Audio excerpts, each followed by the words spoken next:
As Nick F. touched on there, the latest we have on this case is that a serving Metropolitan Police officer remains in custody, being held on suspicion of Sarah Everard's kidnap and murder. The man, who's in his 40s, who works with the Met's Parliamentary and Diplomatic Command, was also arrested on Wednesday on a separate allegation of indecent exposure. It's that allegation. Emma Corr reporting. And as Emma said, Scotland Yard is being investigated over its investigations. And it's facing a battle in court over plans for a vigil tomorrow near where Sarah Everard was last seen. How does a missing persons case, which later on turned out to be a murder investigation involving a police officer, turn into the show that it has become?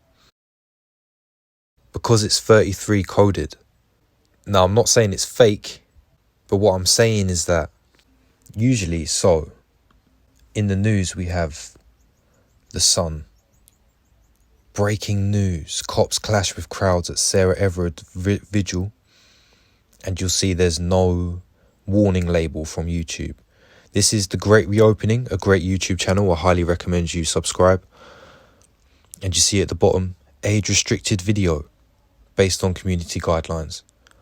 What is the difference between this image and the other image? It's the same thing. So what I'm trying to get you to see is that the media only portrays certain events and certain stories. They only portray the stories which they choose to tell you. Stories that have such an aggravation like this are designed for a purpose. My personal opinion here is that the purpose is distraction. It's been 2 weeks of non-stop distraction. Meghan Markle, all the royal family hype, Piers Morgan, and now this. Her name's Patsy. Now, I'm not too sure on this, but I believe that a patsy was slang for stooge. I always thought a patsy was a stooge. So it's weird all over.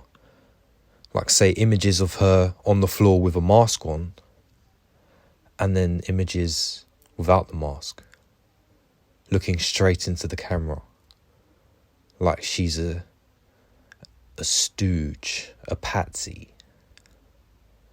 And then she's ready to go on live on Good Morning Britain. Not even just a Zoom call, like she actually went to the studio to give her side of the story.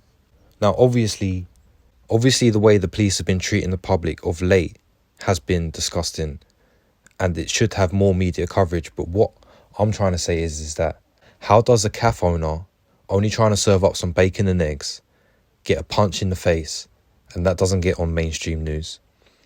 How does a gym owner, just trying to build on some muscle, get kneed in the stomach, and I believe his leg was broken in this altercation as well, with, I'm not even going to bother counting how many policemen and a dog barking at him. That's not worthy of mainstream media coverage, no? But this one woman gets all of this attention. Why? That should make you think that the media is nothing but a show. See, I just wanted to rant about this because it's just been a week of, it's such a hard subject to talk about, but it's just been a week of women ringing up on radio shows and talking about how bad men are and what sexual harassment they have done to them. And they're talking about new laws, 6 p.m. curfews for men, making all of these sexual harassment laws where it's just like I don't want to say the wrong thing just in case it gets interpreted. Well, to be honest, I've said many things on this channel that are just wrong. But yeah, 6 p.m. curfews for men.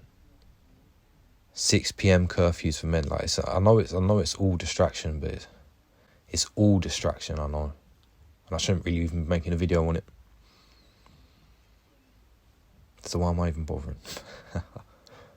Because it's just annoying me. It's always in my face.